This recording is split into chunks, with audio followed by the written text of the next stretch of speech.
My name is Lauren Mitchell, and I never thought my life would look like one of those messy dramas you only see in movies.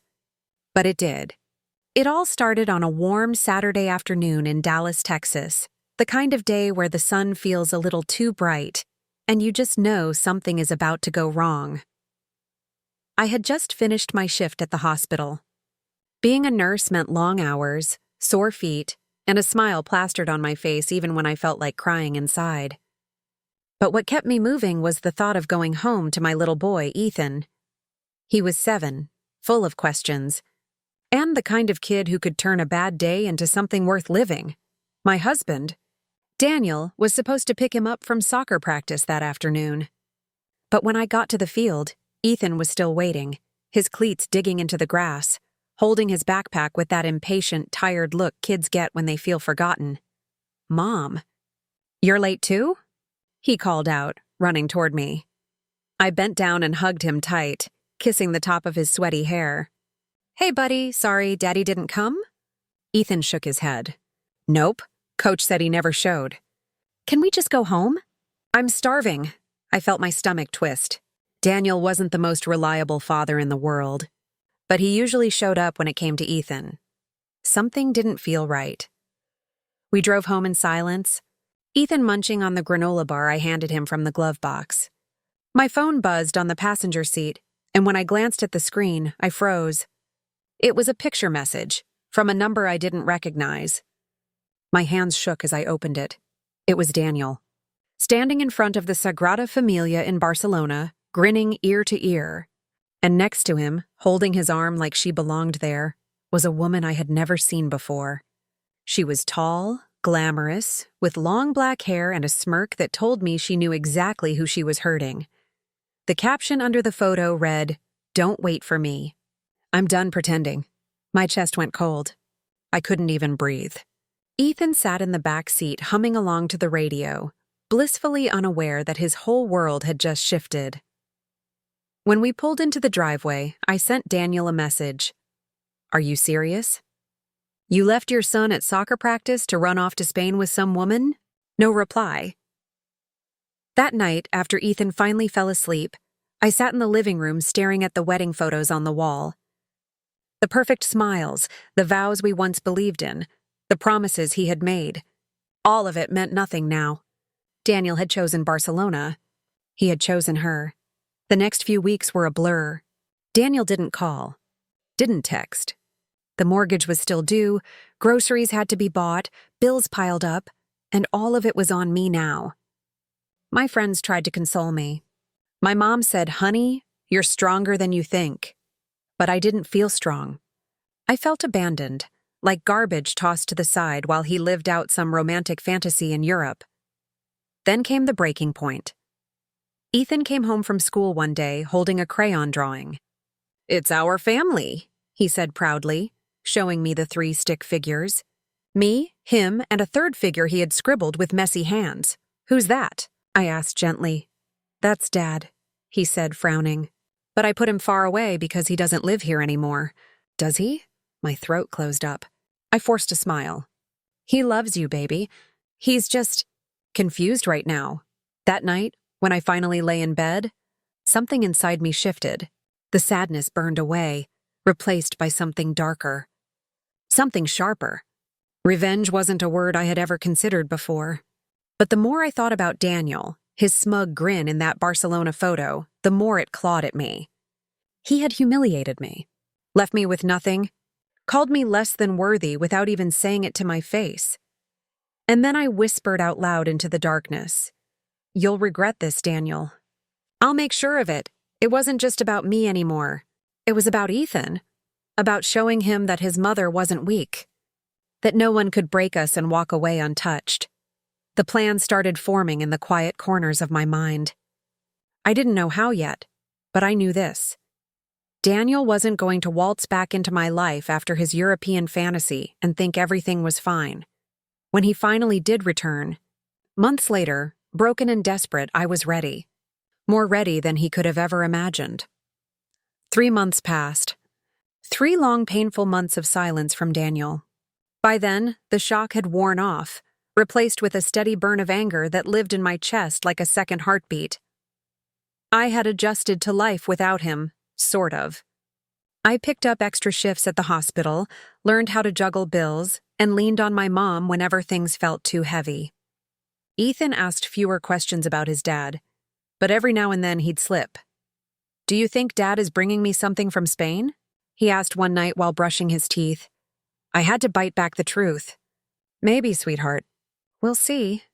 But deep down, I knew Daniel wasn't thinking about Ethan, or me. He was living his fantasy life in Barcelona, parading his mistress around like some prize. Then, one Friday evening, just as I was serving Ethan mac and cheese for dinner, the doorbell rang. I wasn't expecting anyone. I wiped my hands on a towel, opened the door, and my stomach dropped. Daniel. He stood there on the porch, hair a little longer, his once crisp suits replaced by a wrinkled shirt and jeans. He looked tired, older, like Barcelona hadn't been the dream he expected. His suitcase sat behind him, and for a second, I thought I was hallucinating. "Lauren," he said quietly, eyes flicking past me toward the sound of Ethan's laughter from the kitchen. "Can we talk?" I crossed my arms. "You've got some nerve showing up here." "I know," he muttered. "I made mistakes, big ones, but I want to fix things." Fix things? The audacity made me laugh, a sharp, bitter sound I barely recognized as my own. "Daniel, you abandoned your son. You ran off to Spain with another woman like we were just disposably. And now you're back on my doorstep acting like you forgot your keys?" His jaw clenched. "It wasn't like that." "Really?" I snapped. "Because that's exactly what it felt like." Before he could answer, Ethan's small voice cut through the tension. "Dad?" Daniel's face crumpled as Ethan ran to the door, dropping his spoon on the floor. He knelt down, arms wide, and Ethan hesitated only a second before hugging him. My chest tightened. That night, Daniel sat on the couch while Ethan chattered on about school, soccer, and his friends. I watched the scene with a mix of emotions, relief that Ethan had his father back, and fury that Daniel thought he could just walk back into our lives without consequences. When Ethan finally fell asleep, I cornered Daniel in the kitchen. "Why are you really here?" I demanded. His shoulders sagged. "It didn't work out. With her. I thought I wanted something different, but it was a mistake. I miss my family." I leaned against the counter, folding my arms tighter. "You don't get to just miss us after months of silence. You humiliated me, Daniel. You left me to pick up the pieces while you lived your European fantasy. And now you expect forgiveness?" His eyes darted away. "I don't expect anything. I want to try again. For Ethan. For us." I studied him carefully. He looked broken, desperate. But all I felt was a dangerous calm. This was the moment I had been waiting for. "Fine," I said softly. "You can stay. For now." He blinked, surprised. "Really?" "Yes," I said, keeping my voice steady. "But don't mistake my kindness for forgiveness. You'll see exactly what it feels like to be humiliated, Daniel. I'll make sure of it." He frowned, not understanding, but I just smiled and walked away. Over the next few weeks, Daniel tried hard to play the role of a husband again. He cooked dinner once in a while, helped Ethan with homework, even mowed the lawn like nothing had happened. To everyone else, it might have looked like we were healing, but inside, I was planning, quietly, patiently. I started documenting everything: his texts, his absence from Ethan's life, the bank withdrawals he had made while in Spain. I reached out to a lawyer, learned about custody laws, property division, and what it would take to make sure Daniel lost everything he once took for granted. At the same time, I made sure he felt comfortable, secure.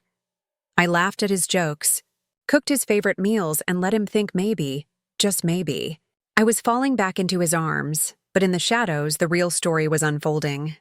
My revenge wasn't going to be a loud explosion. It was going to be slow, calculated, and devastating.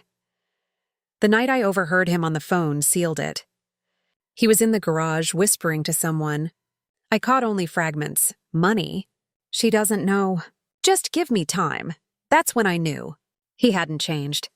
He never would, and when the right moment came, I would expose him, not just to me, but to Ethan, to his job, to the people who thought he was a respectable man. Daniel was about to learn what it felt like to lose everything, because revenge, I realized, isn't just about anger. It's about control. And this time, I was the one in control. Daniel thought he had slipped back into our lives as if nothing happened. To Ethan, he was Dad again, the man who cheered from the sidelines at soccer games, who tucked him into bed, who tried making Saturday morning pancakes but always burned them. To anyone outside our walls, we might have looked like a family trying to heal, but I knew better.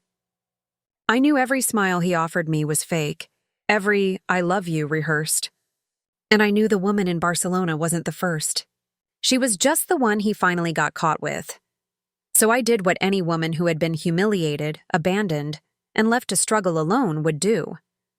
I started planning the kind of revenge he'd never see coming. The first step was making him feel safe. That was easy. All I had to do was smile when he came home, laugh at his half-hearted jokes, and let him think I was softening. He wanted to believe I was weak, forgiving. He needed to believe it. So I played my role. But behind the scenes, I was documenting everything. I found his old emails, the ones where he had promised to wire money soon to his mistress in Barcelona. I pulled the bank statements, highlighted the hotel charges, the wire transfers, the shopping sprees. I even dug through our joint accounts and discovered he had drained nearly half our savings before he left. And then I visited a divorce attorney. Her name was Marissa, sharp as a blade and just as dangerous. When I told her everything, she leaned back in her chair, tapping her pen against a yellow legal pad. "Lauren, you've got him exactly where you want him," she said. "Abandonment, infidelity, misuse of joint funds, it's all here. If you're ready, we can bury him." I nodded, but my heart raced. I don't just want a divorce, Marissa. I want him to feel what I felt. I want him to lose everything that matters to him. She gave me a slow smile. Then let's build the case of a lifetime. For the next month, I lived 2 lives. By day, I was the supportive wife, folding his laundry, letting him kiss me on the cheek. By night, I was the strategist, working with Marissa to set the trap. I collected phone records. I saved screenshots. I tracked his location when he worked late. And just as I suspected, Daniel couldn't keep his lies straight. One Friday, while he told me he was stuck at the office, I traced his phone to a bar downtown. Not with his Barcelona mistress, but with another woman. The rage that bubbled in me was almost unbearable, but I didn't confront him. Not yet. No, I needed him comfortable. I needed him blind. Meanwhile, I started rebuilding myself. I went to the gym, started running again, bought clothes that made me feel powerful. Every time I looked in the mirror, I saw less of the broken woman he left behind and more of someone dangerous. Someone he should have never underestimated. Then came the night that changed everything. Daniel walked in late, reeking of whiskey, tie undone, mumbling about a client dinner. He collapsed onto the couch and fell asleep almost instantly. His phone buzzed on the coffee table, and I picked it up. No password change. Amateur move. The message glowed on the screen. "When are you leaving her? You promised me Barcelona wasn't the end." I stared at it, the words burning into me. Another mistress. Another lie. My decision hardened. The next morning, I made him pancakes, his favorite with blueberries. I smiled, poured him coffee, asked him about his plans for the day. He didn't notice how steady my hands were, how calm my voice sounded. He had no idea that in my purse, I carried copies of every piece of evidence Marissa and I had gathered. I wasn't just planning to divorce him. I was going to destroy his reputation, his finances, and his pride in one brutal stroke. And the best part? He wouldn't even see it coming until it was far too late. When Ethan hugged him before school, Daniel looked over his son's shoulder and mouthed, "Thank you," to me, as if I'd finally forgiven him. I smiled back sweetly. But inside, I whispered the truth. "This is just the beginning, Daniel. By the time I'm done, you'll wish you stayed in Barcelona." The week before I moved felt like the calm before a storm you could see rolling in from 1,000 miles away. I was not moving out of anger. I was moving with purpose. Every box I packed was a small promise. Every picture I put in a drawer was a memory I had decided to store away and never let him weaponize. Again, Marissa had been clinical, and kind in that exact way lawyers are when they know the law, will cut sharper than any angry speech. She filed for divorce and for temporary orders that would give me custody of Ethan while the case moved forward. We asked the court for immediate temporary support and for temporary sole possession of the house. We also requested an accounting of all joint funds and access to any accounts in both our names. It was all legal, all by the book. I watched her slide the stack of documents across the table and felt something like relief, a thin, hard thing that tasted like victory. "You ready for this?" she asked. I nodded. "I am." But legal filings alone were lockers that could be picked open with the right key. I needed more than petitions and subpoenas. I needed Daniel to feel the same sharp exposure I'd felt when he sent that photo from Barcelona. I wanted him to understand the weight of being publicly accountable. I wanted him to know what it was like to have other people look at him and see the truth. Marissa smiled, small and dangerous. "Then we do two things. First, we get the temporary orders in place so your bank can freeze the joint accounts and he can't run. Second, we stage the service. He needs to be served in front of people who matter to him." She meant his colleagues, his clients, the PTA, the men at the country club who nodded like he was one of them. Men who would talk. The court papers would be the wedge. The crowd would be the lever. I told Ethan we were taking him to a friend's birthday party on Saturday. He was thrilled. He loved parties and the promise of cupcakes. He did not need to know that the cupcakes were a prop. On Friday night, I stayed up packing a small overnight bag for myself and another one for Ethan. I made sure his favorite blanket was on top. I left a note for Daniel that said, in careful handwriting, "We are at my mom's. Call if you need to talk." I did not want to bait him. I wanted him to be comfortable and therefore vulnerable. I wanted him to walk right into the moment where everything changed. Saturday morning, Ethan skipped into the car with his backpack and his #1 soccer knee pads stuffed in a separate pocket. He hummed the theme from some cartoon show and asked if we could stop for donuts. I said yes. When I drove, I felt like I was steering 2 lives toward a single point. We arrived at the downtown hotel where Daniel's company was hosting a client appreciation brunch.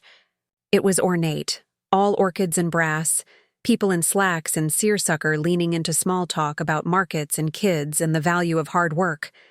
I watched Daniel the way you watch a person you used to love from far away. He was laughing at something a colleague said, gesturing with toast in hand. He looked ordinary. He looked harmless. Marissa had coordinated with a process server and with a woman from HR who was willing to help. She had also, quietly and carefully, sent a copy of our filings and a summary of the bank discrepancies to Daniel's supervisor. She did not ask for anything dramatic.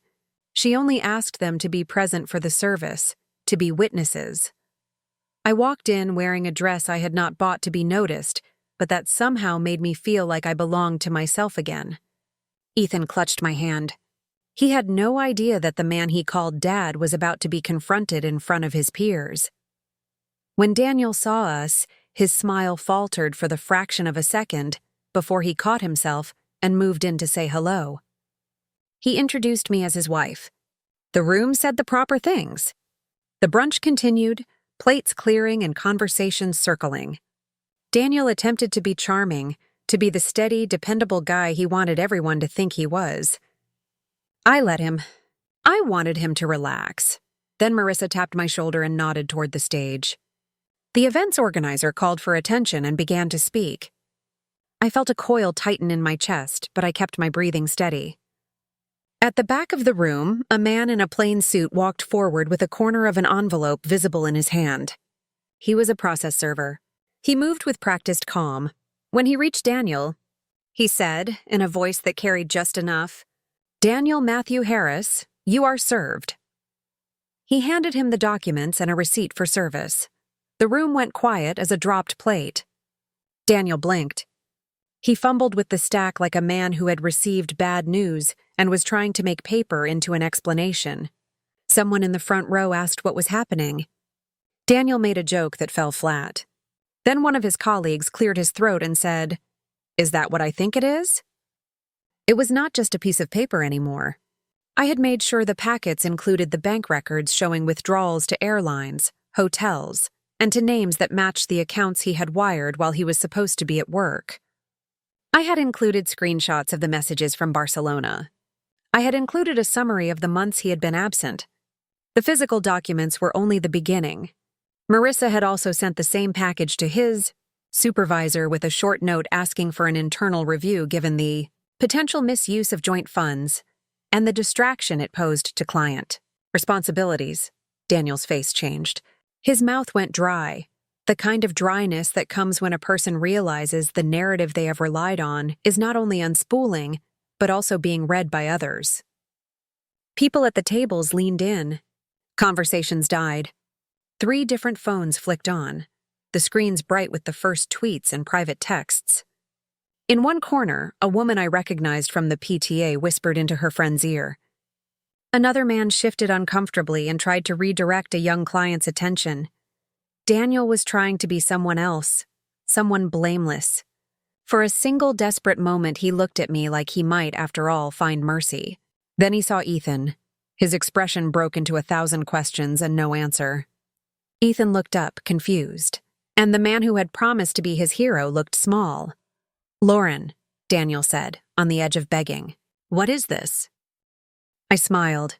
It was a small, soft smile, one that did not need to explain. "It is what happens when you walk away," I said. "It is what happens when you choose yourself over your family," he tried to argue. He started talking about mistakes and being young and about wanting to fix things. People around us began to murmur. Some whispered, "Is he in trouble?" A senior partner who had once praised Daniel's networking skills sat stiff and unreadable. Within days, the temporary orders were granted. The bank complied, placing freezes on joint accounts so Daniel could not drain whatever he had left. His supervisor called him into HR for a meeting, and within a week he was suspended pending an internal inquiry into possible misuse of corporate expense accounts. The client who had been leaning on him for advice moved their account to someone else. The PTA mom who had winked at him at soccer pickup stopped returning his texts. It was not instantaneous annihilation. It was a series of small public rejections that accumulated like stones in a river until the current became impossible to swim against.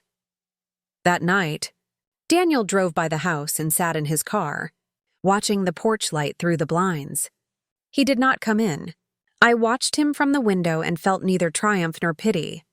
I felt the quiet understanding of someone who had taken the long view and finally placed a piece on the board that could not be taken back.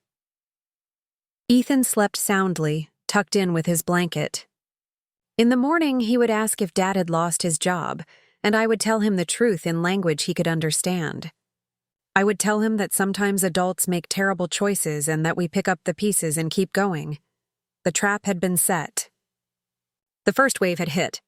Daniel was reeling, cornered by his own choices and by laws and people who would not look away. I knew there would be counters and lawyers and pain. I also knew he would not go quietly. But for the first time in months, I slept without that particular ache of waiting. I woke with a plan, and the plan had teeth. This was the point where the game changed. He had been the one who walked away. Now he was the one who had to face what he had left behind. Chapter by chapter, I would unfold the rest. Daniel didn't crumble right away. Men like him never do. They claw, they scramble, they bluff. They tell themselves the world still believes them, even when the world is already shifting its gaze. The Monday after the brunch, I got the first of his late-night calls. My phone lit up with his name at 11:42 p.m. I let it ring until voicemail caught him, then listened to the jagged message he left. "Lauren, this is insane. You blindsided me in front of clients, our friends. Do you have any idea what you've done to my career? Look, let's just talk. We don't need lawyers involved. We can work this out between us, please, for Ethan." I replayed it twice. He was angry, but underneath it there was panic, the kind you can't fake. By Tuesday, the fallout had started to show. Word spread fast in our small city. People whispered at school pickup. I noticed how the PTA moms glanced at me with something that wasn't pity, wasn't judgment either. It was respect. Like they'd all been waiting for someone to do what I'd just done. Marissa called midweek with an update. His company's internal audit is underway. They've already flagged discrepancies in his expense reports. If they find out he used corporate funds for personal trips, he could lose more than his job. I let that sink in. Not because I wanted him unemployed. Truthfully, I wanted him to have something left to lose. But because it meant the noose was tightening without me having to lift another finger. Meanwhile, I started putting my own life in order. I set up a new bank account solely in my name. I enrolled Ethan in an after-school art class he'd been begging to try. I bought a sturdy lockbox for important documents. These weren't just chores. They were the foundation of a life Daniel could no longer touch. On Thursday, I saw him at the grocery store. He spotted me near the dairy aisle and marched over, his jaw tight. His suit rumpled in a way it never used to be. "You've made your point," he hissed, keeping his voice low so the older couple by the milk wouldn't hear. "Enough is enough. You think you're the only one who can play games? I'll fight you on custody. I'll fight you on the house. You won't win." I looked at him, really looked at him. His tie was loose. His eyes had that wild sheen of someone who hadn't been sleeping. For the first time in years, he looked small to me. "You already lost, Daniel," I said calmly. "You just don't realize it yet." He laughed, a bitter little sound, and stormed off without his cart. By Friday, Marissa sent me a text that made my hands shake. "Got confirmation HR suspended him without pay. He's on mandatory leave pending investigation.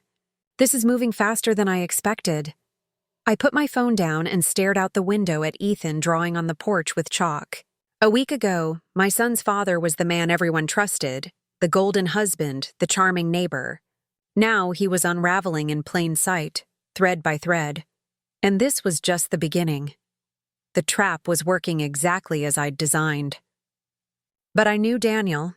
Cornered animals don't just lie down. They lash out, and I was ready for it. The storm broke on a Saturday evening.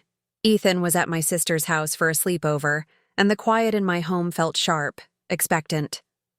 I was halfway through folding laundry when headlights flared through the blinds.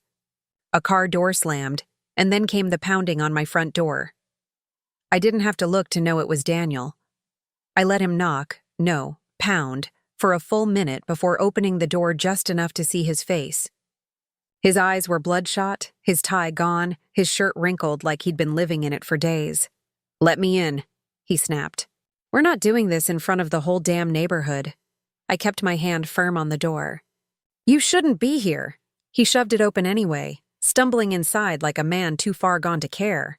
The stench of whiskey hit me, sharp and heavy. "You think you've won?" he sneered.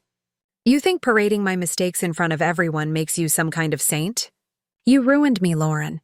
But I swear to God, if you try to take Ethan away from me, I will burn this whole thing to the ground."